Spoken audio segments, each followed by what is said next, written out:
നമുക്ക് ഇപ്പോൾ മാണി സി കാപ്പന്റെ ഒരു പ്രതികരണം കിട്ടും, അതിലേക്ക് പോകണം. മറ്റെന്തെങ്കിലും പുതിയ വിവരമാണോ? മാണി സി കാപ്പന്റെ കാര്യത്തിൽ ഉള്ള അവസാനം കിട്ടിയിരിക്കുന്ന വിവരം, ഈ ടേം വ്യവസ്ഥയിൽ പങ്കിടാൻ അദ്ദേഹം സമ്മതിച്ചിട്ടുണ്ട്.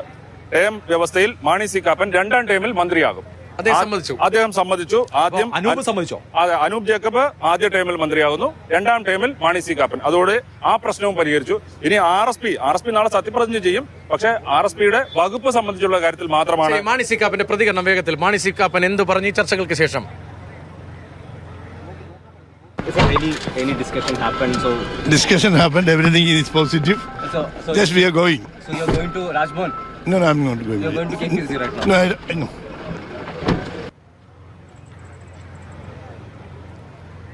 ചർച്ചകൾ നടന്നു, എല്ലാം പോസിറ്റീവാണ്. ചർച്ചകൾ തുടരുന്നു. രാജ്ഭവനിലേക്ക് ഞാൻ പോകുന്നില്ല, ലോക്ഭവനിലേക്ക് പോകുന്നില്ല. ഇതാണ് പ്രതികരണം. അതിനുശേഷമാണ് നമ്മൾ പക്ഷേ ഈ വിവരം കൺഫേം ചെയ്യുന്നത്. 2.5 വീതം പങ്കിടുന്നു, ടേം പങ്കിടുന്നു. അതിൽ ആദ്യം അനൂപ് ജേക്കബ് ആയിരിക്കും മന്ത്രിയാവുക, അതിനുശേഷം മാണി സി കാപ്പൻ മന്ത്രിയാവുന്നു. നേരത്തെ പറഞ്ഞ പ്രശ്നമല്ലേ, പാലായിലേക്ക് തിരിച്ചു പോകുന്ന മന്ത്രിയായിട്ട് 2.5 വർഷം കാത്തിരിക്കേണ്ടി വരും എന്നുള്ളതാണ്. അപ്പോൾ അവിടെ ചെന്നാൽ പറയാം ഞാൻ 2.5 വർഷം കഴിഞ്ഞ് സ്റ്റേറ്റ് കാറിൽ വരുന്നതായിരിക്കും.